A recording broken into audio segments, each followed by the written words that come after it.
आकाशवाणी देहरादून से प्रस्तुत हैं प्रादेशिक समाचार। पहले मुख्य समाचार। प्रदेश में वनाग्नि की बढ़ती घटनाओं को देखते हुए मुख्यमंत्री पुष्कर सिंह धामी ने सभी प्रकार के चारे जलाने पर रोक लगाने के निर्देश दिए। शहरी निकायों में जंगलों या जंगलों के आसपास ठोस अपशिष्ट जलाने पर प्रतिबंध लगाया गया।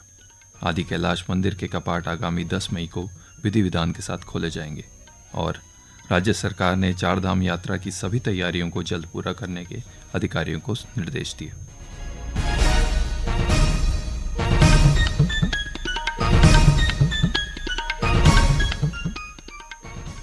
नमस्कार, समाचारों के साथ मैं सुशांत सकलानी और अब सब समाचार विस्तार से।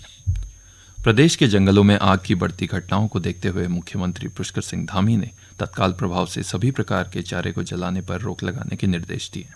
साथ ही शहरी निकायों में जंगलों या जंगलों के आसपास ठोस अपशिष्ट जलाने पर प्रतिबंध लगा दिया गया है। इसके साथ ही मुख्यमंत्री ने मुख्य सचिव राधा रतूड़ी से दूरभाष पर जिलाधिकारियों को 1 सप्ताह तक प्रतिदिन वनों की आग पर लगातार निगरानी रखने के निर्देश दिए। तापमान बढ़ने के साथ ही प्रदेश के जंगलों में आग की घटनाओं में वृद्धि दर्ज की जा रही है। शासन प्रशासन की ओर से आग पर नियंत्रण के हर संभव प्रयास किए जा रहे हैं। टिहरी के जंगल भी आग से धधक रहे हैं। आग बुझाने में वनकर्मी वन पंचायतों और ग्रामीणों के साथ मिलकर काम कर रहे हैं। टिहरी में 175 फायर वॉचर और 150 से अधिक वन कर्मचारी आग बुझाने में जुटे हुए हैं। जिलाधिकारी मयूर दीक्षित और प्रभागीय वनाधिकारी पुनीत तोमर ने सुरसिंगधार, भोनाबागी और बुडोगी के जंगलों में लगी आग का निरीक्षण किया। जिलाधिकारी के सभी उप जिलाधिकारी और पुलिस क्षेत्राधिकारी को खेत व नामलैंड क्षेत्र में आग लगाने वाले व्यक्तियों के विरुद्ध FIR दर्ज कराने के निर्देश दिए। जो भी फायर के इंसिडेंसेस आ रहे हैं वहाँ पर फॉरेस्ट डिपार्टमेंट की टीम्स लगातार निगरानी कर रही हैं। सभी लोगों से अपील भी है कि वो कहीं भी किसी भी कीमत पे कोई भी तरह की आग ना लगाएं, भले वो प्राइवेट लैंड हो, सिविल लैंड हो, फॉरेस्ट एरिया हो, और फॉरेस्ट अथॉरिटीज़ का जो डायरेक्शन है उसको फॉलो करें। और इसमें हमने अभी तक करीबन 10 से ज़्यादा केस भी रजिस्टर किए हैं। लगातार हम लोग लोगों को मोटिवेट कर रहे हैं कि वो आग लगाने के जो भी इसमें सम्मिलित हैं उनके बारे में सूचना भी दें, और ग्रामवासियों से भी अनुरोध है कि फॉरेस्ट डिपार्टमेंट से कोऑर्डिनेट करें। अगर कहीं भी आग लगने की सूचना प्राप्त होती है तो तत्काल हमारे आपदा प्रबंधन की कंट्रोल रूम या फॉरेस्ट के जो फायर का कंट्रोल रूम है वहाँ से संपर्क करें। जिलाधिकारी ने सभी उप विभागीय अधिकारियों और रेंज अधिकारियों को क्षेत्र में कैंप करने, फायर अलर्ट पर त्वरित प्रतिक्रिया करने, कंट्रोल रूम को 24 घंटे एक्टिव रखने को कहा। साथ ही उन्होंने कंट्रोल रूम में वन विभाग के कर्मचारियों के साथ राजस्व तथा पुलिस कर्मचारियों को तैनात करने के भी निर्देश दिए।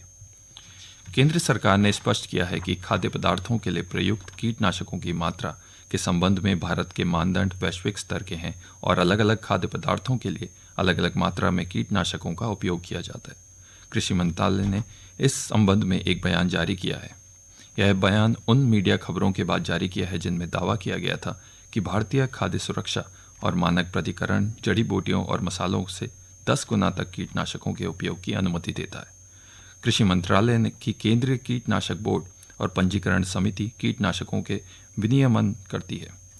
इस समिति ने 295 से अधिक कीटनाशक पंजीकृत हैं। मसालों में उपयोग के लिए 139 कीटनाशक पंजीकृत हैं। केंद्र ने कहा है कि कीटनाशकों के अनुपात को वैज्ञानिक विश्लेषण के आधार पर लगातार संशोधित किया जाता है। उत्तराखंड शिक्षा विभाग अब नए शैक्षिक स्तर की तैयारियों में जुटा है। कोई भी बच्चा अपनी पढ़ाई ना छोड़े, स्कूल ड्रॉप आउट ना हो, इसके लिए शिक्षा विभाग विशेष दाखिला अभियान चला रहा है। ब्लॉक स्तर पर विद्यार्थियों के नामांकन का डेटा जुटाया जा रहा है। क्लास ड्रॉप आउट रोकने के लिए पिछले वर्ष राज्य सरकार ने मेधावी छात्रों के लिए छात्रवृत्ति योजना की थी।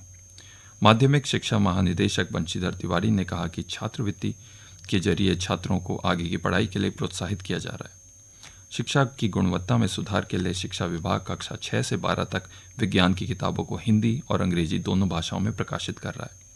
माध्यमिक शिक्षा निदेशक महावीर सिंह बिष्ट ने बताया कि राज्य के सभी ब्लॉक में विद्यार्थियों के एडमिशन की स्थिति पर नजर रखने के लिए अधिकारी नामित किए गए। ये समाचार आकाशवाणी देहरादून से प्रसारित किए जा रहे हैं। ताज़ा समाचार के लिए आप हमारे सोशल मीडिया X और Facebook page Akashvani news Uttarakhand को फॉलो कर सकते हैं। पिथौरागढ़ जिले में चीन सीमा से लगे आदि कैलाश मंदिर के कपाट आगामी 10 मई को विधि विधान के साथ खोले जाएंगे। इसके लिए मंदिर में पुजारियों समेत कुटी गांव के लोगों ने तैयारियां पूरी कर ली। मंदिर के पुजारी ने बताया कि धार्मिक मान्यता और विधि विधान के साथ कपाट खुलने के बाद लोग आदि कैलाश में पूजा अर्चना और दर्शन कर सकेंगे। गौरतलब है कि बीते वर्ष प्रधानमंत्री नरेंद्र मोदी ने आदि कैलाश की यात्रा कर दर्शन किए थे, जिसके बाद से देश दुनिया में लोगों में आदि कैलाश के प्रति रुझान बढ़ा है। हर साल शीतकालीन में बर्फबारी के बाद मंदिर के कपाट बंद किए जाते हैं और ग्रीष्मकाल में धार्मिक अनुष्ठान के साथ दर्शन के लिए कपाट खोले जाते हैं। राज्य सरकार ने संबंधित अधिकारियों को चारधाम यात्रा की सभी तैयारियां आगामी 10 मई तक पूरा करने के निर्देश दिए हैं। आज दिल्ली स्थित उत्तराखंड सदन से मुख्यमंत्री पुष्कर सिंह धामी ने वर्चुअली बाबा केदारनाथ की डोली के साथ चल रहे 300 सेवादारों के दल को हरी झंडी दिखाकर रवाना किया। इस दौरान श्री धामी ने अधिकारियों को चारधाम यात्रा को सुगम और सुरक्षित बनाने के निर्देश दिए।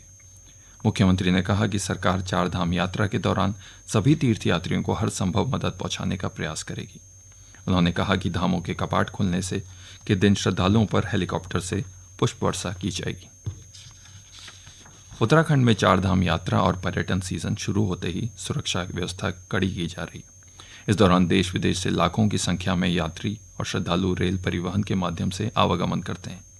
इस अवधि में रेलगाड़ियों में अत्यधिक भीड़ को देखते हुए कानून और सुरक्षा व्यवस्था बनाए रखने के लिए राजकीय रेलवे पुलिस को अतिरिक्त सतर्कता बरतने के निर्देश दिए गए। साथ ही ट्रेनों में यात्रियों के सामान, मोबाइल चोरी, जहर खुरानी, मानव तस्करी जैसी घटनाओं को रोकने के लिए और रेलवे स्टेशनों पर भीड़ नियंत्रण करने के लिए आवश्यक निर्देश दिए गए। रेलवे ट्रैकों पर पेट्रोलिंग व स्टेशन परिसर में बम निरोधक दस्ते और डॉग स्क्वाड लगातार चेकिंग करेगी।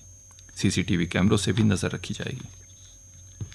चारधाम यात्रा के दौरान श्रद्धालुओं को सुगम यातायात व्यवस्था उपलब्ध कराने के लिए लोक निर्माण विभाग सड़कों को गड्ढा मुक्त कर और बेहतर बना रहा है। मुख्यमंत्री पुष्कर सिंह धामी द्वारा वीडियो कॉन्फ्रेंसिंग के माध्यम से चारधाम यात्रा सड़क मार्ग की जानकारी मांगने पर लोक निर्माण विभाग के सचिव पंकज पांडे ने बताया कि श्रद्धालुओं को बेहतर यातायात अनुभव उपलब्ध के लिए नियमित रूप से फील्ड विजिट कर सड़कों के रखरखाव की जानकारी ली जा रही।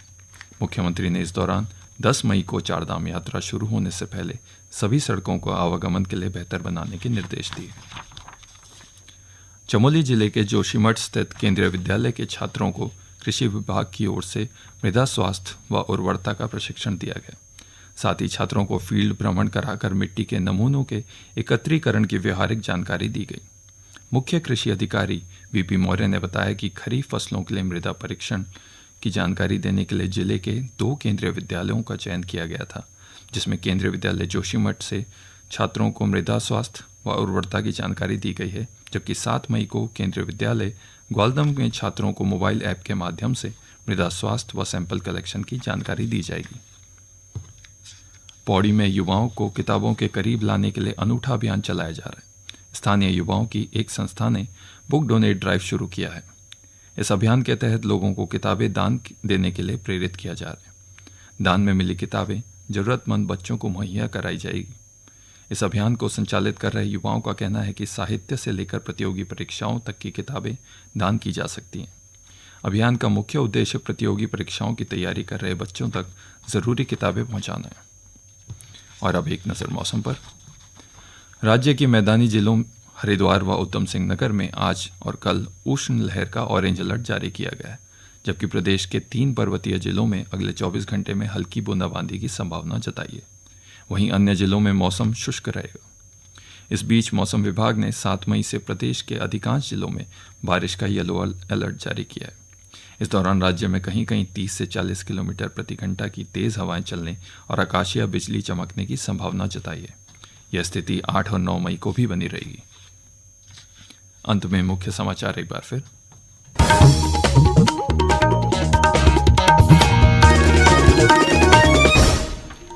प्रदेश में वनाग्नि की बढ़ती घटनाओं को देखते हुए मुख्यमंत्री पुष्कर सिंह धामी ने सभी प्रकार के चारे जलाने पर रोक लगाने के निर्देश दिए। शहरी निकायों में जंगलों या जंगलों के आसपास ठोस अपशिष्ट जलाने पर प्रतिबंध लगाया गया। आदि कैलाश के कपाट आगामी 10 मई को विधि विधान के साथ खोले जाएंगे। और राज्य सरकार ने चारधाम यात्रा की सभी तैयारियों को जल्द पूरा करने के अधिकारियों को निर्देश दिए। इसके साथ ही प्रादेशिक समाचार का यह बुलेटिन समाप्त होता है। नमस्कार।